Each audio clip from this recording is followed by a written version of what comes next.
Jane Goodall, humanity is finished if it fails to adapt after COVID-19. Primatologist calls for overhaul of food habits to prevent a future pandemic. Here's a summary of the article. Humanity will be finished if we fail to drastically change our food systems in response to the coronavirus pandemic and the climate crisis, the prominent naturalist Jane Goodall has warned. People must move away from factory farming and stop destroying natural habitats as a matter of urgency, she said, because of the threat of diseases and of climate breakdown. Highly intensive farming systems have created an abundance of food, but in Europe, at least, there is also significant waste and at times animal suffering, she told the conference. These phenomena deeply worry me. The parts that don't work are ethically questionable and socially and environmentally unacceptable. Our citizens expect more, and we will deliver a better balance to ensure farming practices are sustainable and food is affordable. Janusz Wojciechowski, Commissioner for Agriculture, added, "We will constantly support sustainable farming and breeding practices as an alternative to intensive industrial farming."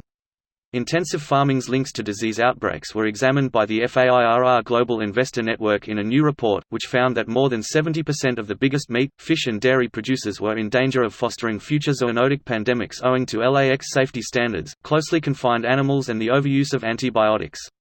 Jeremy Collar, founder of FAIRR and CIO of Collar Capital, said, "Factory farming is both vulnerable to pandemics and guilty of creating them. It's a self-sabotaging cycle that destroys value and risks lives. To avoid causing the next pandemic, the meat industry must tackle LAX safety standards for food and workers alike, closely confined animals, and overused antibiotics. COVID could be the straw that breaks the meat industry's back." This post received a score of 65,000, with an upvote ratio of 85%. Here are the top comments in response to this article. Everything is connected. Human beings are just animals.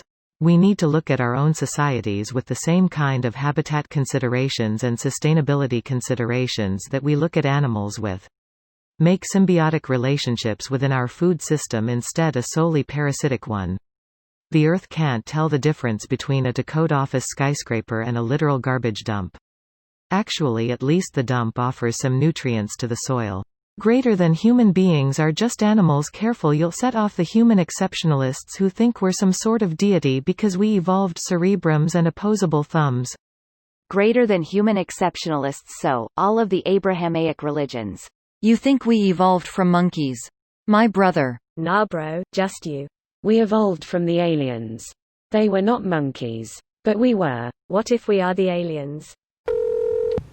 Greater than people must move away from factory farming and stop destroying natural habitats as a matter of urgency, she said, because of the threat of diseases and of climate breakdown. Factory farming is linked to the rise of antibiotic-resistant superbugs, which threaten human health. Totally agree. I agree with Jane Goodall, but the urgency part is the problem and why we're most likely doomed. Nothing ever seems to get done urgently, it's always after a lot of bureaucracy, can-kicking, politics, etc. By the time someone does something, it will be too late. Bureaucracy isn't too slow to solve these problems. There are plenty of countries which have taken up sustainable reforms. Rather, the lack of effectiveness is coming more from a few big polluters refusing to solve these problems at all, whose citizens elect politicians glorifying this destruction. In those cases, removing bureaucracy actually worsens the damage, as we've definitely seen from authoritarian governments in the US selling off national parks to oil companies and Brazil encouraging unprecedented destruction of the Amazon. Even then, look at how fast we changed literally everything because of COVID. That excuse of "it will take time" no longer applies. The only reason COVID was different was because it was hurting the pockets of the rich. Something like this will be a slow decay into oblivion. By the time it's fully noticeable, it will be too late to reverse. The story is always the same. Scientists and researchers identify approaching disaster from destructive practice. Owners of industries responsible for destructive practice deploy massive wealth and influence to discredit scientists' claims. Disaster is allowed to unfold anyway, as media talking heads engage in debate and discussion regarding the different viewpoints. Individuals repeat these soundbites to each other online.